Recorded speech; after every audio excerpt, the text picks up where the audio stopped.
नमस्कार। आज की इस बातचीत में हम सीखने और विकास से जुड़े कुछ सबसे बड़े और दिलचस्प सवालों की दुनिया में उतरने वाले हैं। ये सारी बातें एक बहुत ही शानदार मास्टर क्लास पर आधारित हैं, जिसे एक केए एजुकेटर ने लिया था, और इसमें मनोविज्ञान की कुछ सबसे बड़ी बहसों को छुआ गया है। तो चलिए उस एक सवाल से शुरू करते हैं जिसमें शायद सदियों से मनोवैज्ञानिकों, दार्शनिकों और हम सबको सोचने पर मजबूर किया है। वो सवाल है, एक बच्चे का दिमाग आखिर काम कैसे करता है? ये सिर्फ एक सवाल नहीं है, ये वो चाबी है जो इंसान के मन के कई ताले खोल सकती है। और हमारी पहली बहस, या यूं कहें कि पहला महामुकाबला, दो ऐसे महारथियों के बीच है जिनके विचार इस बात पर बिल्कुल अलग थे कि एक बच्चा सीखता कैसे है। क्या वो अकेले दुनिया को समझता है या फिर उसे समाज की जरूरत पड़ती है? ये सिर्फ दो लोगों की नहीं, बल्कि दो बिल्कुल अलग दुनियाओं की टक्कर है।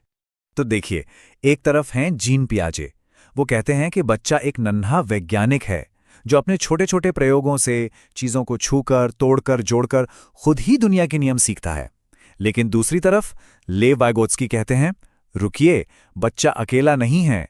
उनके हिसाब से बच्चा एक सामाजिक प्रशिक्षु है जो अपने माता पिता, दोस्तों और समाज से सीखता है। पियाजे के लिए दिमागी विकास पहले होता है, फिर सीखना। पर वाइगोत्स्की ने कहा, नहीं, सीखना और विकास तो साथ साथ एक दूसरे का हाथ थामकर चलते हैं। पियाजे को ठीक से समझने के लिए उनके स्कीमा के आइडिया को समझना बहुत जरूरी है। सोचिए, हमारे दिमाग में जानकारी के छोटे छोटे फोल्डर्स बने हुए हैं। जैसे एक बच्चे के दिमाग में एक फोल्डर है जिसका नाम है कुत्ता। उस फोल्डर में लिखा है 4 पैर, 1 पूंछ, भौं भौं करता है। अब एक दिन वो पहली बार एक लोमड़ी को देखता है। 4 पैर हैं, पूंछ भी है, पर ये तो भौंक नहीं रही। अब बेचारे का दिमाग कंफ्यूज हो गया। पुरानी जानकारी काम नहीं आ रही, तो उसे अपने दिमाग को अपडेट करना पड़ता है। या तो वो कुत्ते वाले फोल्डर में नई बात जोड़ेगा, या फिर लोमड़ी के लिए एक बिल्कुल नया फोल्डर बनाएगा। दिमाग का यही बदलाव, यही अपडेट समायोजन कहलाता है। पियाजे का मानना था कि हमारा दिमागी विकास एक एक कल के सीढ़ियां चढ़ने जैसा है, और ये 4 खास पड़ावों से गुजरता है। पहला है संवेदी गामक चरण, जहां बच्चा हर चीज को मुंह में डालकर या छूकर सीखता है। दूसरा है पूर्व संक्रियात्मक। इस स्टेज में बच्चे बड़े अहं केंद्रित होते हैं, मतलब उन्हें लगता है कि जो चीज उन्हें पसंद है वो पूरी दुनिया को पसंद है। तीसरे मूर्त संक्रियात्मक चरण में वो तर्क करना सीखते हैं, जैसे कि अगर एक चौड़े गिलास का पानी एक पतले लंबे गिलास में डाल दें तो पानी की मात्रा वही रहती है। और आखिर में आता है औपचारिक संक्रियात्मक चरण, जहां हम न्याय, प्रेम और समानता जैसे बड़े और अमूर्त विचारों के बारे में सोच पाते हैं। अब यहां एक बहुत ही मजेदार बात सामने आती है, बच्चों का खुद से बातें करना, जिसे पियाजे ने बस यूं ही एक स्टेज मानकर छोड़ दिया। वाइगोत्स्की ने कहा कि यही तो सीखने का सबसे बड़ा हथियार है। उन्होंने इसे नाम दिया निजवाक। जब कोई बच्चा खेलते खेलते खुद से बातें कर रहा होता है, तो वह असल में अपने विचारों को एक दिशा दे रहा होता है, अपने काम को प्लान कर रहा होता है। और जरा सोचिए, क्या हम बड़े ऐसा नहीं करते? जब कोई मुश्किल काम आता है तो हम भी तो मन में बुदबुदाते हैं, अच्छा पहले ये करना है, फिर वो।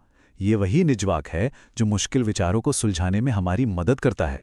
तो अभी तक हम मन की गहराइयों में थे, ये समझने की कोशिश कर रहे थे कि सोच कैसे बनती है। चलिए अब वहां से बाहर निकलते हैं और उन लोगों से मिलते हैं जिनका कहना था कि मन के अंदर क्या है ये छोड़ो, जो दिख रहा है बस उसकी बात करो। ये व्यवहारवादियों का मूल मंत्र था। उन्होंने कहा कि मन एक ब्लैक बॉक्स की तरह है जिसके अंदर हम झांक नहीं सकते। इसलिए अगर मनोविज्ञान को एक सच्चा विज्ञान बनना है तो उसे सिर्फ उन चीजों पर ध्यान देना चाहिए जिन्हें हम नाप सकते हैं, देख सकते हैं, और वो है हमारा व्यवहार। उनका फॉर्मूला बड़ा सीधा था।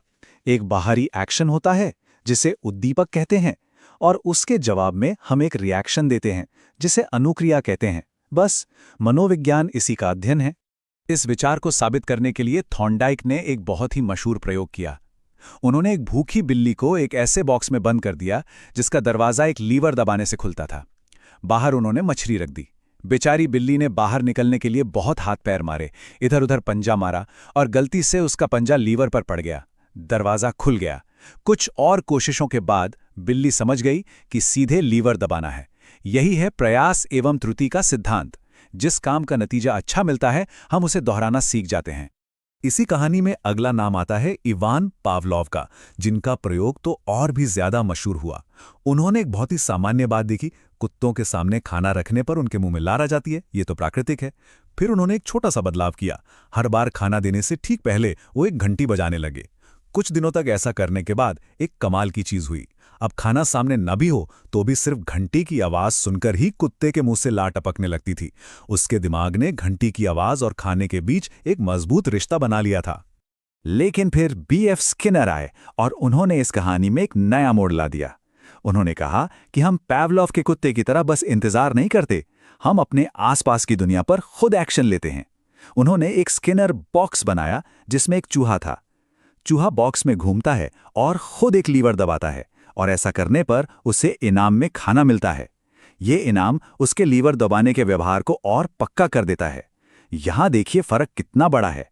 पैवलोव में घंटी पहले बजती थी, यहां चूहा व्यवहार पहले करता है और उसका नतीजा तय करता है कि वो दोबारा ऐसा करेगा या नहीं। यहीं पर एक बहुत जरूरी बात है जिसे समझना ही चाहिए, क्योंकि इसमें अक्सर लोग गलती करते हैं। नकारात्मक पुनर्बलन का नाम सुनकर लगता है कि ये कोई सजा या दंड है, लेकिन ये दोनों बिल्कुल अलग हैं, बल्कि एक दूसरे के उल्टे हैं। दंड का मकसद किसी व्यवहार को कम करना है, जैसे तेज गाड़ी चलाने पर चालान कटना। पर नकारात्मक पुनर्बलन का मकसद भी व्यवहार को बढ़ाना ही होता है, लेकिन किसी बुरी चीज को हटाकर। उदाहरण के लिए बारिश से बचने के लिए छाता खोलना। यहां बारिश एक बुरी चीज है और छाता खोलने से वो हट जाती है। इससे अगली बार बारिश में छाता खोलने की आदत और मजबूत होगी। तो हमने देखा कि हम कैसे सीखते हैं और हमारा व्यवहार कैसे बनता है। लेकिन अब एक ज्यादा गहरा सवाल उठता है, हम सही और गलत के बीच का फर्क करना कैसे सीखते हैं? हमारी नैतिकता कहां से आती है? इस बड़े सवाल को समझने के लिए लॉरेंस कोलबर्ग ने लोगों को एक कहानी सुनाई। कहानी थी एक आदमी की जिसका नाम था हेंस। उसकी पत्नी एक जानलेवा बीमारी से जूझ रही थी। शहर में एक ही दवा थी जो उसे बचा सकती थी, लेकिन दवा बनाने वाला उसकी असली कीमत से 10 गुना ज्यादा पैसे मांग रहा था। हेंस के पास उतने पैसे नहीं थे। अब सवाल ये था, क्या हेंस को अपनी पत्नी की जान बचाने के लिए वो दवा चुरा लेनी चाहिए? कोहलबर्ग को इस बात में कोई दिलचस्पी नहीं थी कि लोग हाँ या ना में क्या जवाब देते हैं। वो तो ये जानना चाहते थे कि लोग अपने जवाब के पीछे क्या कारण देते हैं, और इन कारणों के आधार पर उन्होंने नैतिकता के विकास के 3 स्तर बताए। पहला स्तर, जहां छोटे बच्चे होते हैं, वो सजा से बचने के लिए फैसले लेते हैं। चोरी नहीं करनी चाहिए वरना पुलिस पकड़ लेगी। दूसरे स्तर पर हम समाज के नियमों के बारे में सोचते हैं। चोरी करना गलत है क्योंकि यह कानून के खिलाफ है। और तीसरा और सबसे ऊंचा स्तर, जहां हम सार्वभौमिक सिद्धांतों पर पहुंचते हैं। एक इंसान की जान बचाना किसी भी कानून या नियम से ज्यादा जरूरी है। पर कहानी यहां खत्म नहीं होती। कोहलबर्ग के सिद्धांत की एक बहुत बड़ी आलोचना हुई, और वो की उनकी ही एक साथी कैरल गिलिगन ने। गिलिगन का कहना था कि कोहलबर्ग का ये पूरा का पूरा मॉडल सिर्फ लड़कों और पुरुषों पर किए गए शोध पर आधारित है। उन्होंने तर्क दिया कि पुरुषों की नैतिकता अक्सर न्याय और नियमों जैसे सिद्धांतों पर टिकी होती है, जबकि महिलाओं की नैतिकता देखभाल, सहानुभूति और रिश्तों को ज्यादा महत्व देती हैं। इसका मतलब ये हो सकता है कि कोहलबर्ग का पैमाना आधी आबादी की नैतिक सोच को शायद ठीक से समझ ही नहीं पाया। तो हमने सीखने, व्यवहार करने और सही गलत को समझने की बात की, लेकिन इन सब में हमारी बुद्धि का क्या रोल है? और क्या यह सच है कि बुद्धि बस एक ही तरह की होती है जो स्कूल के नंबरों से पता चलती है? एक आखिरी सिद्धांत इस पूरी तस्वीर को ही बदल कर रख देता है। हॉवर्ड गार्डनर ने IQ टेस्ट के पूरे विचार को ही चुनौती दे दी। उन्होंने कहा कि बुद्धिमत्ता कोई एक चीज नहीं है, बल्कि ये कई तरह की होती है। कोई शब्दों का जादूगर होता है तो कोई गणित का खिलाड़ी, कोई संगीत की धुनें बनाता है तो किसी का शरीर ही उसकी भाषा है, जैसे एक डांसर। कोई तस्वीरों से दुनिया को समझता है तो कोई लोगों के दिलों को। इसका हमारी शिक्षा व्यवस्था पर बहुत गहरा असर होना चाहिए। जो बच्चा गणित में कमजोर है, हो सकता है उसके अंदर एक महान कलाकार या संगीतकार छिपा हो, पर अक्सर हम उसे पहचान ही नहीं पाते। मन के इन अलग अलग रास्तों से गुजरने के बाद अब हम एक ऐसे मोड़ पर आ खड़े हुए जहां एक बहुत गहरा और शायद थोड़ा बेचैन करने वाला सवाल हमारा इंतजार कर रहा है। जरा एक पल के लिए रुक कर सोचिए, अगर स्किनर और व्यवहारवादी सही हैं कि हमारे हर काम की वजह कोई पिछला इनाम या सजा है, और अगर पियाजे और वाइगॉट्स्की सही हैं कि हमारी सोच, हमारी समझ सब कुछ हमारे माहौल और समाज ने बनाया है, तो फिर क्या स्वतंत्र इच्छा जैसी कोई चीज असल में है भी? या फिर हमें जो लगता है कि यह हमारा फैसला है, वो असल में सिर्फ हमारी पुरानी प्रोग्रामिंग का नतीजा है?